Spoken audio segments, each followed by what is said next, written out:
Olá, amigo prevencionista, tudo bem? Nesta videoaula vamos falar de um tema que vem ganhando cada vez mais visibilidade: a inclusão de pessoas com deficiência nos processos de trabalho e também a inclusão de pessoas reabilitadas nos processos de trabalho. Mas antes de continuar, uma pergunta. Você sabe quais pessoas podem se enquadrar nesta categoria de reabilitados? E qual a relação com a inclusão de pessoas com deficiência nos processos de trabalho? É que os trabalhadores reabilitados pelo INSS são equiparados às pessoas com deficiência para o preenchimento de vagas no sistema de cotas, definidas na lei. É importante destacar que, para fazer parte do programa de reabilitação, é preciso que o médico perito do INSS avalie que o trabalhador ou a trabalhadora tenham condições de exercer uma nova atividade profissional. Após esta avaliação, o trabalhador deve participar do programa ou seu benefício de auxílio-doença ou auxílio-doença acidentário serão suspensos. E para seguir com esta aula, vou convidar a Paula Castro Damascena, nossa especialista em recursos humanos. Olá amigos prevencionistas, tudo bem? Olá, Zé! Paula, pessoal, daqui a pouco eu volto com alguns dados. Vamos nessa? Desde 1991, há uma lei no Brasil para a inclusão de pessoas com deficiência no mercado de trabalho por meio de cotas e, a partir de 1999, com sua regulamentação, as empresas brasileiras começaram efetivamente a contratar trabalhadores com deficiência e incluir no ambiente de trabalho. Paula, desculpa já interromper, mas gostaria de apresentar um dado. Infelizmente, dados de 2019, 20 anos após a promulgação da lei, disponível na Relação Anual de Informações Sociais, apontam que, das 700 mil vagas oferecidas no sistema de cotas das empresas, por volta de 372 mil foram preenchidas, ou seja, 47% das vagas não foram ocupadas. Como podemos ver, temos muito a evoluir. Realmente, Zé Segurança, temos muito a evoluir. Atualmente, a lei que regulamenta o direito ao trabalho da pessoa com deficiência é a Lei 13.416, de 6 de julho de 2015. O item referente às cotas é um importante item desta lei e define que as empresas são obrigadas a contratar pessoas com deficiência quando tiverem mais de 100 colaboradores. A proporção é a seguinte: de 101 a 200 colaboradores, 2% do número de empregados.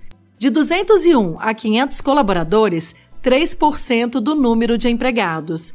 De 501 a 1.000 colaboradores, 4% do número de empregados. Acima de 1.000 colaboradores, 5% do número de empregados. É vedado pela lei que os profissionais com deficiência e reabilitados fiquem todos alocados no mesmo setor. Mas não basta somente a contratação.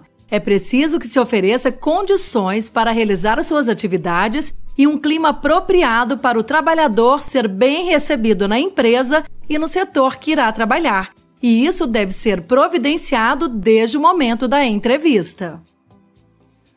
Existe um ditado popular que diz: inserir é convidar para a festa, incluir é chamar para dançar.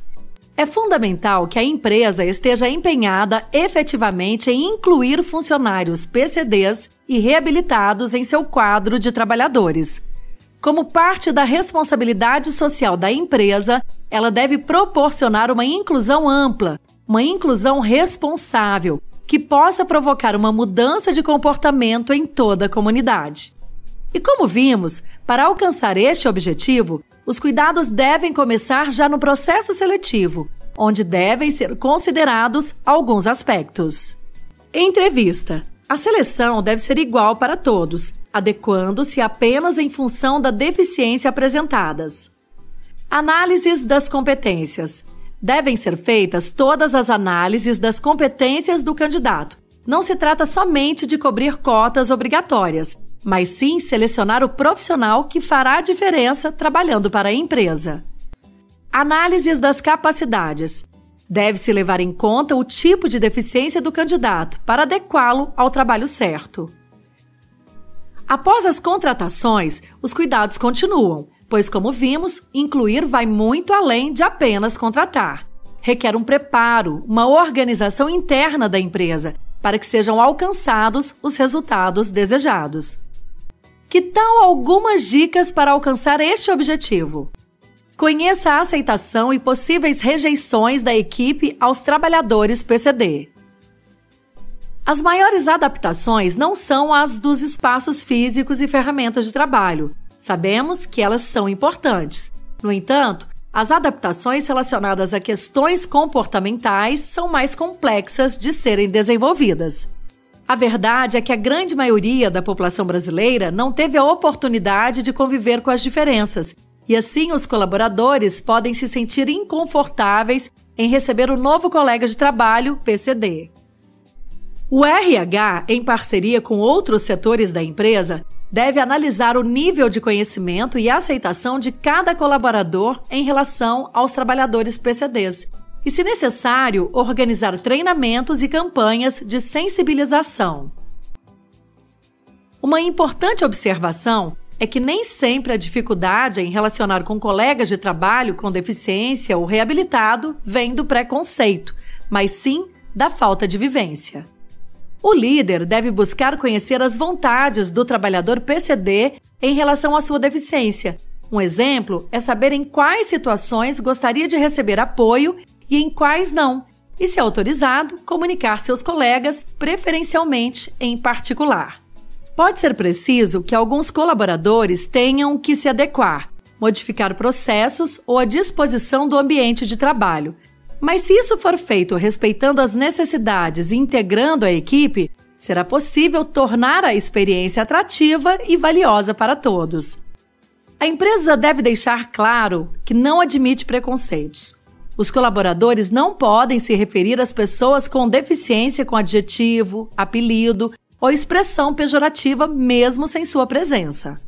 A empresa deve deixar claro para todos os funcionários que preconceito e maus tratos são inadmissíveis e que haverá penalização caso ocorra alguma falta nesse sentido. É importante que a empresa mapeie a acessibilidade e ergonomia. O local de trabalho deve estar de acordo com a NBR 9050, acessibilidade a edificações, mobiliário, espaços e equipamentos urbanos. Disponível na plataforma de ensino. O mapeamento da acessibilidade não diz respeito apenas a questões arquitetônicas, mas também a avaliação se os métodos e técnicas de trabalho, instrumentos, ferramentas de trabalho e normas da empresa estão condizentes com o trabalho PCD. É muito importante seguir todas as medidas que precisam ser tomadas para a inclusão da pessoa com deficiência no ambiente de trabalho para que a inclusão seja efetiva. Só o cumprimento do número de cotas nas empresas não é o bastante para que a inclusão ocorra de fato. Pelo contrário, submeter um profissional PCD a situações em que ele não é capaz de desempenhar toda a sua capacidade produtiva devido à falta de adaptações, equipamento ou treinamento adequado, terá como resultado o incentivo à discriminação, além de possíveis danos psicológicos ao profissional PCD. Convido você a seguir nosso canal do YouTube para acompanhar as novidades na segurança do trabalho. Muito obrigado e até mais!